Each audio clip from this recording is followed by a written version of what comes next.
Hey, bonjour à tous, Steve de chez Solutions Vélo SM, j'espère que vous allez bien aujourd'hui. Première capsule de Découvrons nos sentiers. On va parler de la préparation avant justement d'aller explorer des sentiers en mode soit journalier, camping ou peu importe le mode que vous choisissez là, finalement, là, pour maximiser votre plaisir lorsque vous allez arriver sur place. Donc, on va commencer ça aujourd'hui avec la partie explorer avant de vous déplacer. Explorer avant de vous déplacer, là, on parle d'aller voir le site Internet, la page Facebook, consulter vos amis par rapport au nouveau centre que vous allez visiter pour avoir le conseil, leurs impressions. Pourquoi les sites Internet et le Facebook du centre en question? Ben, c'est quand même assez évident quand on y pense. Parce que la plupart des centres, même les petits, ont une page Facebook qui annonce soit des événements, la condition des sentiers le jour même. Et les sites Internet, ben, vous pouvez consulter justement la carte des sentiers, des fois des événements à venir, des choses comme ça. Parce qu'évidemment, là, c'est pas la journée d'une grosse compétition, etc., que vous voulez aller, exemple, chez E47, faire du vélo en famille. Là. Ça va être jam-pack, il va y avoir du monde partout. Puis ça ne sera pas une expérience qui va être hyper agréable, justement parce qu'il va y avoir des sentiers fermés, il va y avoir du monde partout. Puis, par la même occasion, en vous abonnant au Facebook des centres en question quelques semaines à l'avance, une, deux, trois semaines, même un mois si ça vous tente, dépendant comment vous planifiez votre sortie. Ça peut valoir la peine parce qu'il peut y avoir des promotions. Vous allez pouvoir voir justement s'il y a des événements qui s'en viennent ou des fermetures qui ne sont pas annoncées d'avance. On prend un exemple assez concret, là. On est allé en mode camping à Bromont il y a quelques semaines pour nos vacances. On est allé à la montagne et le jour même de la journée qu'on voulait aller rider, en fonction de la température évidemment, ils ont annoncé sur le Facebook que la remontée allait être fermée une partie de la journée parce qu'il y avait du dynamitage à cause des travaux. Fait que ça a quand même changé beaucoup nos plans. Fait qu'on s'est quand même adapté pour on est allé rider quand même à un autre mode. On va vous en parler dans une autre capsule plus en détail, là. Fait que c'est pour plein de raisons comme ça, justement, que ça vaut la peine d'aller consulter puis de se renseigner. En même temps, planifier un peu vos sorties un peu plus efficacement pour ne pas avoir à le faire le jour même ou perdre du temps dans le parking ou à regarder la pancarte là, avec toutes les pistes. C'est le genre de choses qui est facile à faire à distance, dans le confort de votre foyer, là, quand les enfants sont couchés. Donc, suite à cela, préparation des vélos. La préparation des vélos commence quand même peut commencer plusieurs jours à l'avance. En général, quand je commence la planification, la préparation de mes vélos, lui, on s'entend, on parle du mien, celui de mon fils de 8 ans. Je commence après la dernière sortie qu'on a faite, en soit nettoyant les vélos, rajustant les vélos, faire des vérifications, pour ne pas arriver le matin dans le stationnement du centre en question pour avoir à faire une maintenance qui ferait perdre du temps dans notre journée, là. Parce qu'on s'entend, c'est pas le matin, quand les enfants sont excités, là, que vous voulez commencer à les taponner ces vélos dans le parking. Là. Rajuster la pression, ça c'est normal. Je fais ça le matin même, à cause que ça va en fonction de la température pour pouvoir, puis des conditions des sentiers. Mais pour le reste, là, vous pouvez tout faire ça à l'avance, la veille ou la semaine avant, là. Oui, j'ai déjà raidé avec des vélos, avec mon vélo qui n'était pas entretenu à 100%. On s'entend que je ne lave pas mon vélo à toutes les fois que je sors, même s'il y a un petit peu de boîte. Mais je m'assure que le vélo est pleinement fonctionnel, justement pour avoir de problèmes dans les sentiers. Suite à cela, les vélos sont prêts. Il vous reste à préparer votre équipement. Votre équipement pour les rider, justement, ça c'est propre à vous en tant que tel, mais il y a quand même des choses minimum à avoir pour planifier une bonne sortie, pour ne pas être obligé de revenir à pied au vélo parce que vous avez une crevaison ou parce que vous avez pris une débarque et vous n'aviez pas d'outils juste pour resserrer votre guidon, par exemple. Donc, les quelques outils, là, on parle d'un multitool, des leviers de pneus, il y en a toutes les sortes. Là. On va faire une capsule un peu plus détaillée pour ça, justement. Chambre à air. Wow! La pompe à vélo qui vient de tomber à terre. Tout dépendant de vos types de pneus, il y a des hauts volumes ou des hautes pressions. Si vous n'en avez pas encore, on va en parler justement dans une capsule plus en détail, mais faites attention lors de l'achat si vous planifiez de faire ça. Une chambre à air qui est adaptée à la grosseur de vos pneus.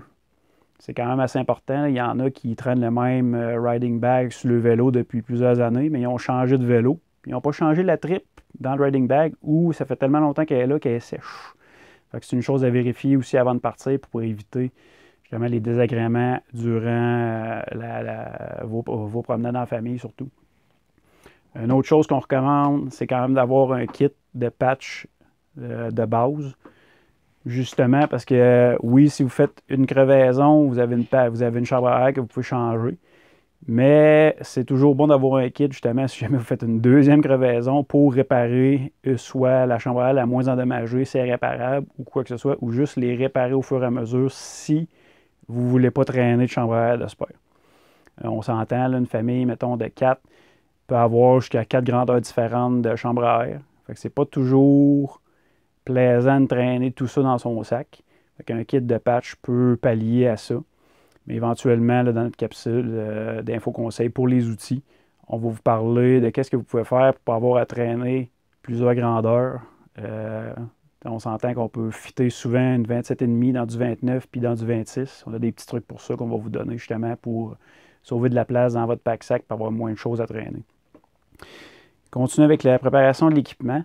Votre équipement, si vous amenez des genoux, des gants, vos sacs avec vos gourdes d'eau ou vos gourdes d'eau, tout ce qu'on parle de nourriture, que vous êtes capable de planifier et de préparer la veille, bien, ça vaut la peine de préparer ça la veille, mettre ça sur le bord de la porte, puis il reste juste à mettre ça dans le véhicule. Ou, si vous voulez, vous pouvez le mettre directement dans votre véhicule le soir même, pour qu'il reste juste à embarquer les vélos sur le véhicule. Comme ça, le matin, vous allez partir encore plus tôt. Fait que vous allez maximiser le plaisir. Vous allez commencer le matin, il va faire un peu plus frais. Parce qu'on sait, des fois, juin, juillet, à août, là, on peut frapper des grosses chaleurs en après-midi, puis c'est un peu plus plate de rider avec les enfants à l'après-midi quand il fait très chaud. Puis on s'entend que même pour nous autres, à un moment donné, on le dit pas, mais c'est désagréable pareil, là. Fait que c'est en partant plus tôt le matin parce que votre kit est déjà prêt, bien, vous allez arriver plus tôt au sentier, vous allez pouvoir rider plus longtemps, puis vous allez pouvoir pallier justement aux imprévus, puis pas être obligé de couper dans votre journée si jamais il y a un problème durant la journée. C'est toujours plus plaisant de commencer à rider à 9h30, 10h le matin que de commencer à midi, 1h parce qu'on est obligé de préparer les affaires le matin. Là. Moi, personnellement, la seule chose que je prépare le matin dans l'équipement, c'est les sandwichs. Puis je mets ça dans le sac, puis après ça, on est parti. Là.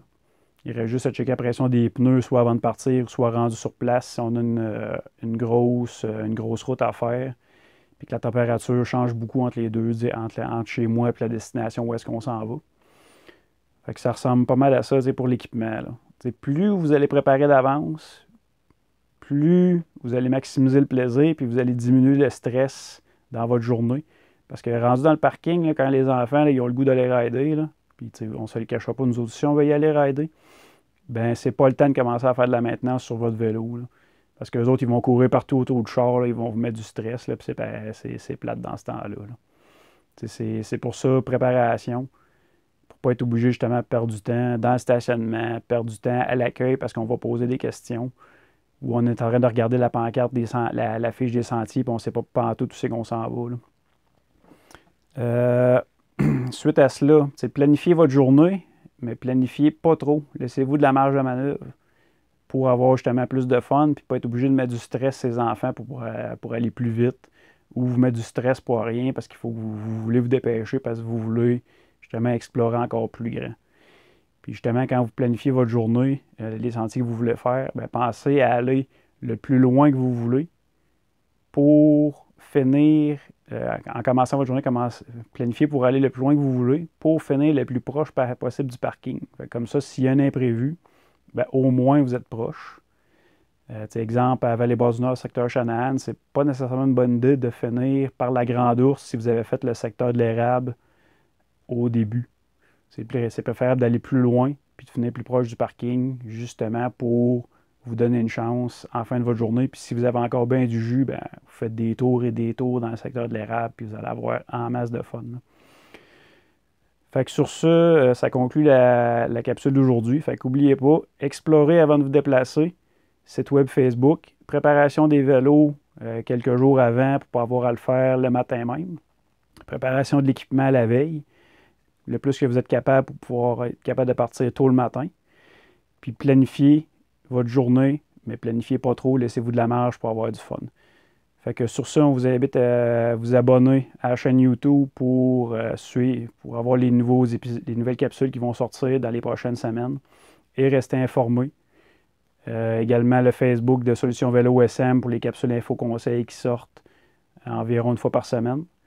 C'est surtout des conseils d'entretien sur vos vélos, fait que ça peut être payant à long terme de vous abonner juste et de les lire, puis éventuellement y avoir des capsules sur le YouTube, la chaîne YouTube de Solutions Vélo SM, justement pour vous donner une chance de ne pas tout le temps passer votre temps dans votre atelier préféré.